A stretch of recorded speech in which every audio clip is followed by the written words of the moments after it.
નમસ્કાર મિત્રો. ગુજરાતમાં ત્રીજા ચરણમાં ચૂંટણી સંપૂર્ણ રીતે શાંતિથી પૂર્ણ થઈ છે, પરંતુ જે રીતે ભારતના વડાપ્રધાન જેવા બંધારણીય પદની ગરિમાને ન છાજે એ પ્રમાણે નરેન્દ્ર મોદીજી આખી ચૂંટણીને ધાર્મિક લાગણીમાં ફેરવવા માટેનો પ્રયાસ કરતા હોય એવું છેલ્લા 10-15 દિવસથી આપણે સૌ જોઈ રહ્યા છીએ. છેલ્લે 2 દિવસ પહેલાં રામ મંદિર વિશે એમણે જે વાતચીત કરી અને અયોધ્યાની અંદર રામ મંદિર ઉપર બાબરી તારા લગાવવા માટેની કોંગ્રેસ ઉપર જે ટિપ્પણી કરી એ ખૂબ આઘાતજનક છે અને સભ્ય સમાજના તમામ બુદ્ધિજીવી લોકો આ જે શબ્દો છે એ શબ્દોથી ખૂબ જ વ્યથિત પણ છે. વડાપ્રધાન જેવી બંધારણીય પોસ્ટ ઉપર બેસી અને આ પ્રમાણે દેશની અંદર ભાગલા પડાવવા માટેની જે પ્રવૃત્તિ ભારતીય જનતા પાર્ટી તરફથી કરવામાં આવે છે એ કોઈ નવી વાત નથી, પરંતુ વડાપ્રધાન જેવા પદની ગરિમાને લાંછન લાગે એ પ્રમાણેનો જે વાણીવિલાસ થઈ રહ્યો છે એ અશોભનીય છે. દુનિયામાં પણ આનાથી દેશની શાખને પણ નુકસાન થાય છે અને એના જ કારણે ભાજપ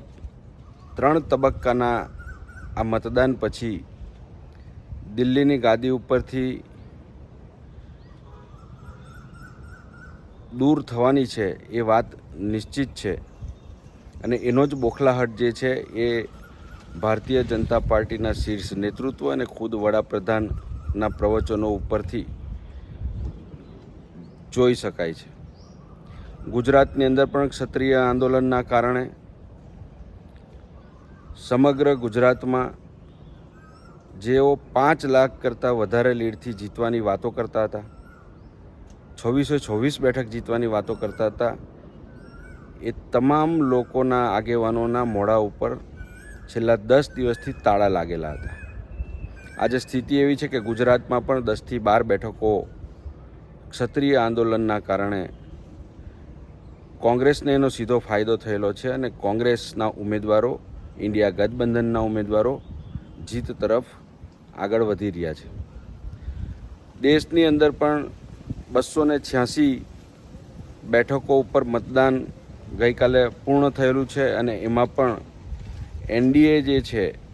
એને 50થી વધારે સીટો ઉપર આ 3 તબક્કાની અંદર નુકસાન જોવા મળી રહેલું છે અને એના કારણે દિલ્હીની ગાદી ઉપર નિશ્ચિત ભારતીય જનતા પાર્ટી કે એનડીએની સરકાર બનતી